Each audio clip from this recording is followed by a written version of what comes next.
the reason why I'm on this journey, and I have so much respect for all of us adoptees that are standing and surviving and getting through this, however way they are getting through this, because it's like a shedding of yourself, but then deep down, you know that there was always something that wasn't right.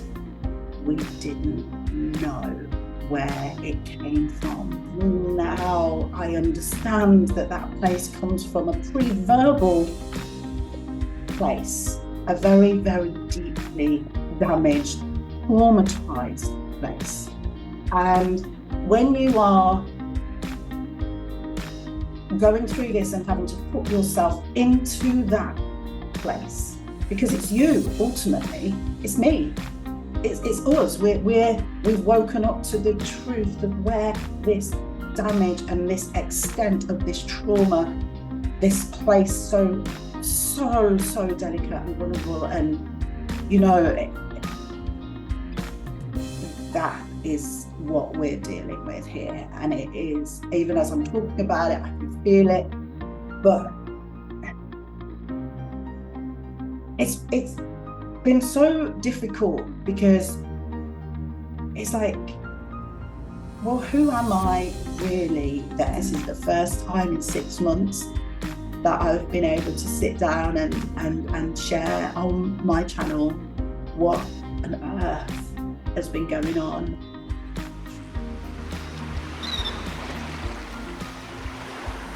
I don't usually wear sunglasses, but this is a really good example of where I was before this time last year, definitely before February 2022. And then since March 2022, it's just been a whole new view. And it really has been, and continues to be, like an opening. And actually the title of the book that I'm writing, or I'm aiming to write, is called When the Fog Lifts, because it's like a lifting. It's like, you know, it's just crazy what's happened. And what's even crazier is it's one of the hardest things to explain, other than to adoptees. It's one of the hardest things to explain, and it's like even harder because you are having to articulate it and get your head around it yourself. So to try and get others who are not adopted or even heard of the primal wound and never experienced this, to get it across to them. And yet I've really wanted to bring the people in that are involved in this with me, such as my adopted parents and my biological family. And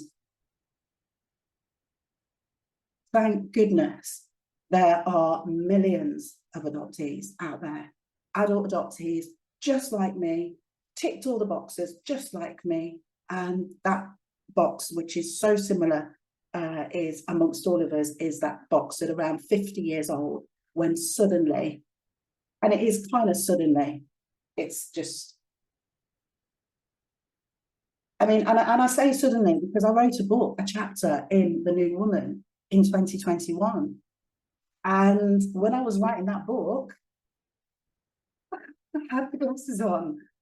And when I was doing my talk in 2017, which is done really, really well on YouTube, it's a fabulous talk. It's where I was at that time, and that's fine. And everything is fine. But getting my own head around the fact that these were on, and I didn't freaking know, is where it's just another layer of madness in this crazy coming out of the fog world that I and many others are in. I always knew that there was something, but I didn't know what it was. And if you look at my life, I'd gone searching for it, you know, studying the neuro-linguistic programming, coaching, trauma, mindfulness, the brain trauma, doing all of philosophy, doing all of these, you know, becoming a speaker and author. You know, I really was like looking for it, but without actually going to that deep, deep, deep vulnerable place, because now I understand that that place comes from a pre-verbal place. And a lot of people around you would be saying, well, Donna, put that behind you, you know, go back, Donna, go back, go back. There's a part of me that would love to go back. For me, and I think I speak for many others, it's not actually possible to go back. You can't unknow what you know. And I've realized I will never, ever, ever pull anyone out of this fog, because you can't be pulled out. Something's got to happen, a conversation or a reunion, or, you know, there's so many complexities to all of this that it's you can't just pull someone out of the fog. And if you're not ready, if that place is not ready to be uncovered and understood and looked at, then it may not be a good thing to do to go there, because it is so deeply sensitive. And I'm only now really like becoming aware of the statistics of suicides amongst adoptees and birth mothers, which I have a real connection with. Not always a good thing to go there. And I think that's why a lot of us are in our 50s and 60s when we wake up to this. So everything has gone on pause, and I'm now, as we near to the end of 2022, I feel more and more feel getting ready to, I was going to say do, but it's not about doing, it's about being. You know, a big part of me has been missing from myself.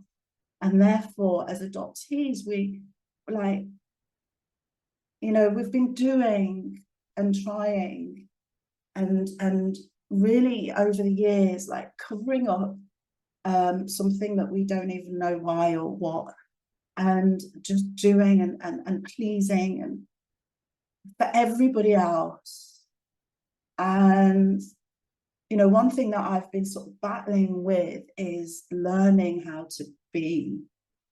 But I now realize that with this huge wall that I've had built up from pre-verbal time, primal wound time, way back, maybe even in the womb, you know, if there's any kind of domestic violence or fear, then you can bet that a lot of adoptees come from a womb of within a vessel of fear.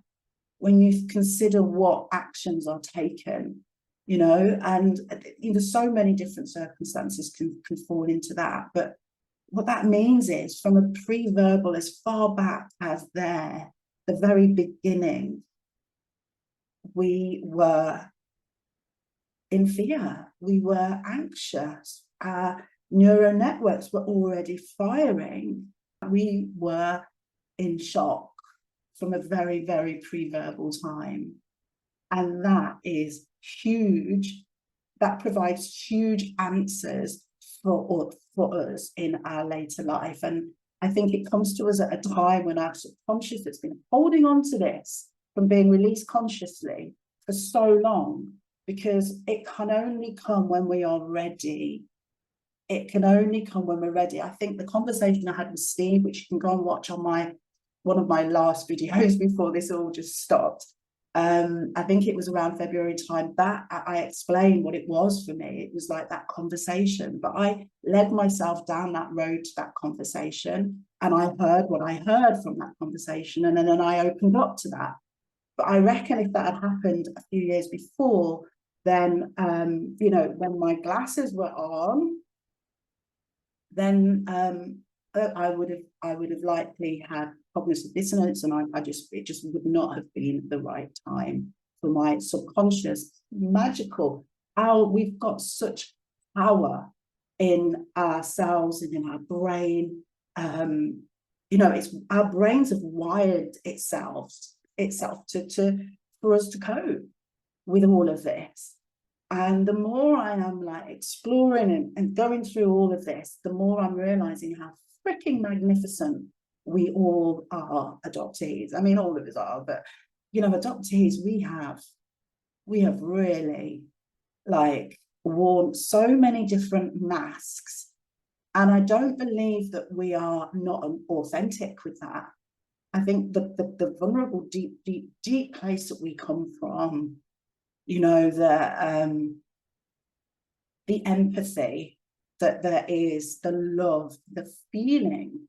I'm not sure all adoptees would have been more kinesthetic had they not been adopted, but it's like your feeling sense is the most, is I don't know the facts, but it's probably the most alert. You can't make sense of what you see or hear, but you can feel. And we feel. And one way that I directed that feeling was for others, for flies, for birds, for caterpillars. You know, I was just, you know, pouring all of this love into everything else that was helpless.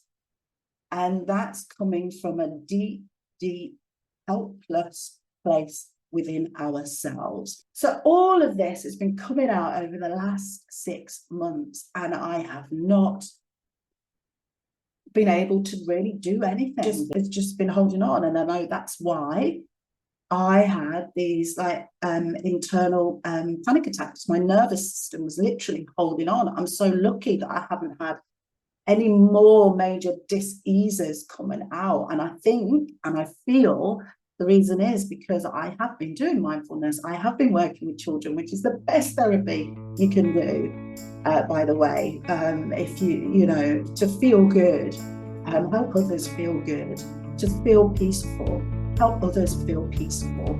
I was doing all of these things, sharing the story. It didn't matter. It didn't matter. These things were healing because what's happened makes us who we are. I am not going to make any promises and say that this video is the first of many coming out. Hopefully my webcam will be fixed and hopefully the sound is good on this. I don't know even if this will go out, but all I do know is this is the first time in 6 months that I've been able to sit down and share on my channel what on earth has been going on from this to this. But I'm glad to be here, and thank you for watching. Thanks for sticking by. Let me know what your thoughts are on all of this, and Happy New Year. Let's see what 2023 brings us and where this channel will be in a year's time. Who knows? It's kind of exciting, but I'm not walking too fast either. Just do what feels right, everyone. Just do what feels right. Love you.